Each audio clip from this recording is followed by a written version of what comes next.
Bonjour à tous et bienvenue dans le moissonneur dédié au mois de juillet 2015. Après la tempête de l'E3, le calme de l'été. Je vous rassure quand même, on a entendu parler de 2-3 trucs sympas, juste ce qu'il faut pour préparer la Gamescom.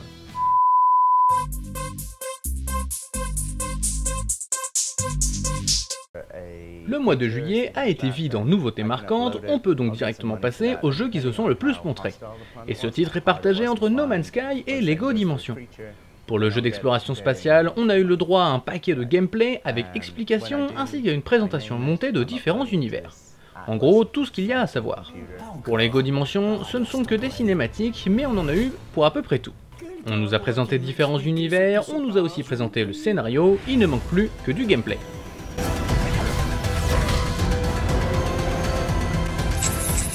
Du gameplay, on en a eu une bonne quantité pour Metal Gear Solid 5 The Phantom Pain.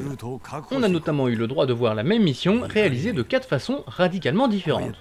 Une façon bien claire de nous prouver que chacun pourra jouer comme il veut. C'est aussi l'ambition d'Assassin's Creed Syndicate, mais pas sûr que le titre d'Ubisoft ait la même portée que celui de Konami. On a en tout cas retrouvé la série d'Assassin dans une forme déplorable à travers des gameplays jonchés de bugs. Des vidéos en tout cas très négatives, un peu à l'image de la suite de cette présentation des news.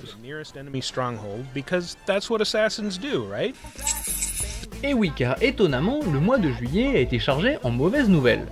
On a tout d'abord appris que Dead Island 2 avait été retiré des mains de Yager. En cause, un point de vue différent sur l'avenir du jeu. S'en rendre compte à quelques mois de la sortie, c'est un peu dur à avaler. Surtout que cela a obligé Yager à placer une partie de son studio en procédure d'insolvabilité. Une décision lourde de conséquences de la part de Deep Silver. On continue avec les nouvelles peu réjouissantes avec la sortie du prochain Tomb Raider sur PS4 prévu fin 2016, soit un an après sa sortie sur Xbox One.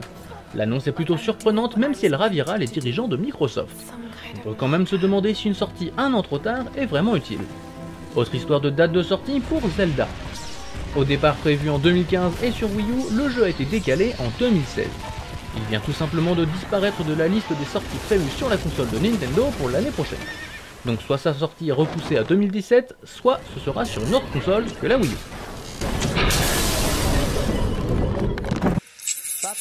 Et j'aurais voulu finir sur une note moins tragique, mais ainsi va la vie, juillet 2015 restera dans les mémoires à cause du décès de Satoru Iwata, dernier président de Nintendo.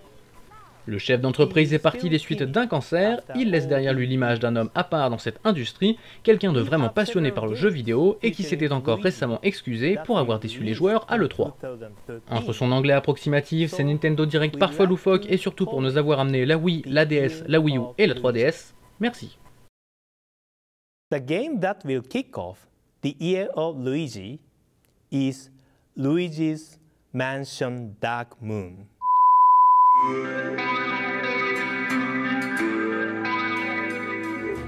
Les sorties jeux vidéo ont été faméliques ce mois-ci.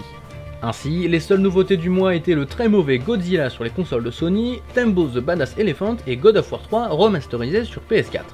Et encore, peut-on parler de nouveautés pour une remasterisation? Au cinéma, c'était un peu plus fourni et pour tout le monde. Parmi les films dont on a parlé, il y avait entre autres Tête 2, Les 4 Fantastiques, Pixel ou encore Le Petit Prince.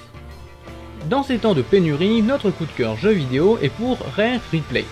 Cette collection de 30 anciens jeux pour 30 € est le meilleur rapport qualité-prix du mois et vous permettra de rejouer ou de découvrir des jeux d'un autre temps qui ont bâti le monde du jeu vidéo. Dans les salles obscures, notre coup de cœur va à Ant-Man. Certes, c'est un film de super-héros Marvel de plus, mais le film reste rafraîchissant et divertissant. Bon, c'est pas non plus dingue, mais à cette période de l'année, c'est exactement ce que l'on recherche.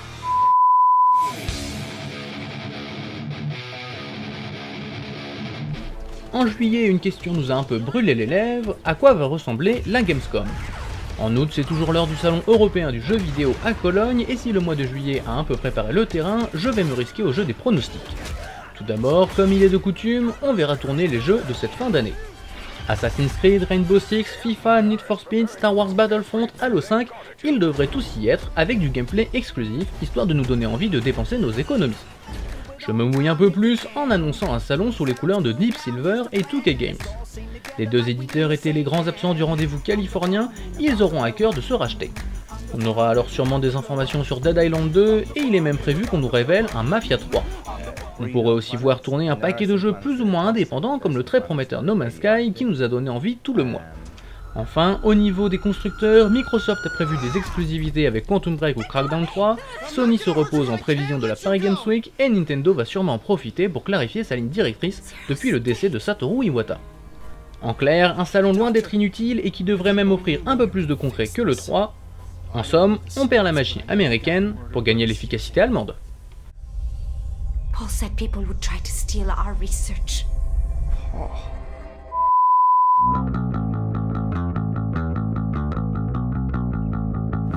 Il est venu pour moi le temps de vous laisser, et ce mois-ci c'est en compagnie de Leonardo DiCaprio que vous passerez les derniers instants de cette vidéo avec le film The Revenant.